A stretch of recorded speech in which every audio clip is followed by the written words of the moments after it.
this is a huge hit in my house. I mean, I feel like I could eat this every day because you can mix and match it to however you like. Because I have new followers every single week. My name is Sherry, and it is my mission to serve overworked women by helping them answer what's for dinner. I don't just help women, but that's my passion and my niche, because that was me when my boys were young. I had to answer what's for dinner every day. We had food allergies and food restrictions. So it's really a passion of mine. So this recipe is a fan fave in my house. I just had a friend over for dinner last week, and I made this recipe with pork tenderloin. You can make this recipe with chicken, with shrimp, with beef, with pork, or meat alternative, or just vegetables. You guys can 100% have it your way. You can mix and match the vegetables, so you're never going to get bored with this recipe. I feel like I could eat this recipe several times a week. I love it. So what we're gonna start with, you guys, right now, I have 1 tablespoon of oil in here. Now, when you're cooking on high heat, so like say the grill, you really wanna stick to probably a canola oil. It can go at much higher temps without burning. If you do olive oil, sometimes it gets almost like a burnt flavor. So that's just a tip for when you're cooking on really high heat. So this recipe that I'm doing, you guys, is actually a taste bud recipe. So hi, Tina. So the taste buds are a subscription that Pampered Chef actually has, and it really does take the guesswork out of dinner. What's for dinner? So I have been a subscriber for many years. These are just a couple of my reels. I have so many of these, and it's really easy because I just pick a few recipes out of here each week. It's just my husband and myself, so I cook once, we eat twice. It's really been a game changer for me. But I think what the biggest game changer is if you don't like the recipe, like say you watch this today and you're like, I would never eat that.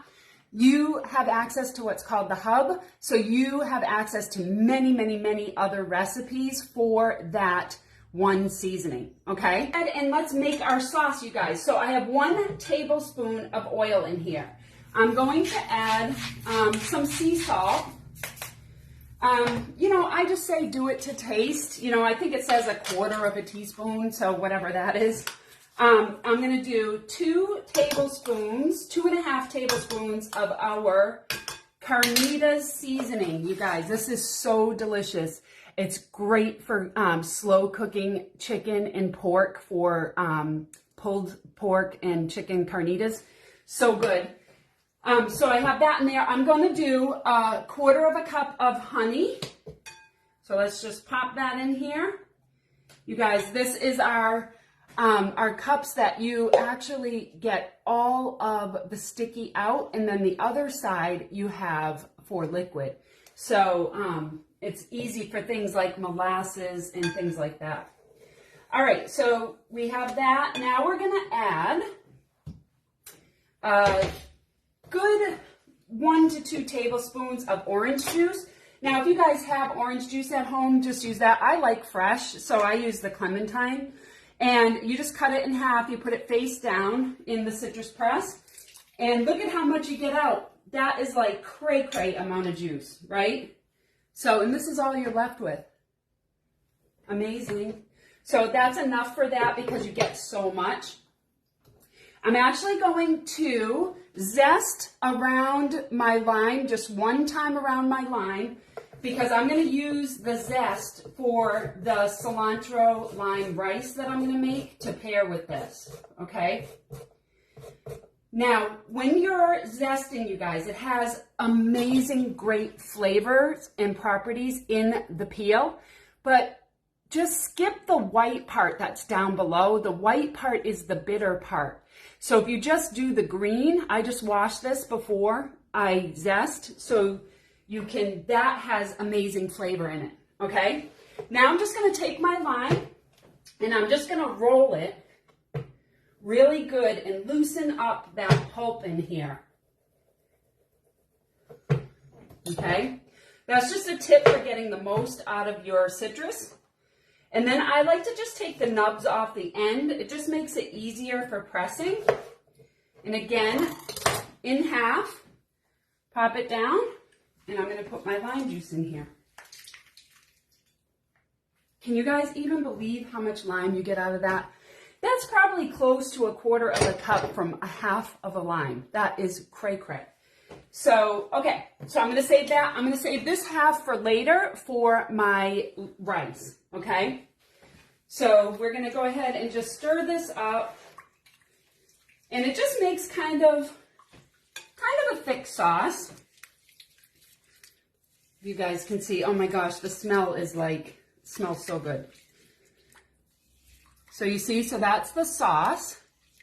And now what I'm going to do is I cut my chicken into cubes, okay? So I'm going to go ahead and add that. And you guys, I'm going to add my veggies right in here. Now I did peppers, onions, and zucchini. You can literally do anything that you like. You cannot go wrong with this recipe. And then you're just going to give this a good stir so you coat every bit of it, okay? Now, what I'm going to do, you guys, is I'm actually going to let this marinate for the day because I'm going to cook it tonight. All right, so I'm going to pop that in the fridge. I'm going to let that marinate. That is going to be so outstanding tonight, okay? And I just want to show you, in case you've never done skewers before, so these were skewers that Pampered Chef had. They no longer have them. I feel so bad for you guys because these are like so strong. They're perfect for the grill. They're long, but they don't sell them anymore. You guys can use wooden ones that you get from the grocery store. And you would just, if they're wooden, you want to soak them for 30 minutes before you use them on a grill, okay? So you go ahead and just, if you haven't done this before, you just do your veggies and you pop them on here, and then you would have your chicken. You can put pineapple on here. You can put mango on here. It's so delicious, you guys. And then I cook it, right, using my sizzle skillet. It's cast iron, and this goes right on top of my grill. And then my grill isn't a mess. Nothing sticks to it. And it's really, really a great way to grill. So I just wanted to share that with you guys. So now the cilantro rice. So I have in here 2 cups of water. I did add a tablespoon of Better Than Bouillon broth, chicken stock, but you can do veggie stock or you can leave it as is. There is going to be a lot of flavor in the rice anyways. And then 1 cup of rice, so we're going to pour 1 cup of rice in here. And did want to give that a little stir. And I give that a little stir.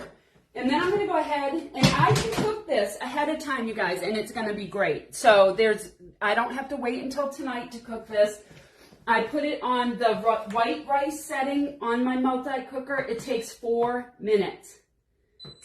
4 minutes. That's it. It'll take like maybe 3 or 4 minutes to come up to pressure, and then it cooks for 4 minutes, and then that is done. And then when it's done, that's when you add lime juice, so a half of lime with the lime zest and cilantro. Now you can skip cilantro if you don't like cilantro. I love it. I know some people say it tastes like dirt. I just think it's the best thing ever. But just a handful of it, and you just want to chop it. So I'm just going to show you guys a quick knife skill because I've had a lot of people ask me lately about knife skills. And so in order to have really good control over your knife, you want to take your thumb and put it to the butt of the blade, and then you want to wrap your fingers around the handle, okay? And what happens when you do that, you have complete control over the knife. And then so you never, ever, ever get your fingers. You can just take your fingers like this, and you're never, going to worry about chopping your fingers. So you know, that's just a little bit of knife skill there. And I'm going to go ahead and I'm going to mix in my zest right into here because it doesn't matter. It's all going into the rice once it's cooked. Now, the reason I wait until it's cooked, you guys, is if I was to put that in right now, all the flavor would be cooked out of it. So that's why you want to just do it at the end. You throw in your cilantro, your lime juice, and your lime zest in delicious, okay?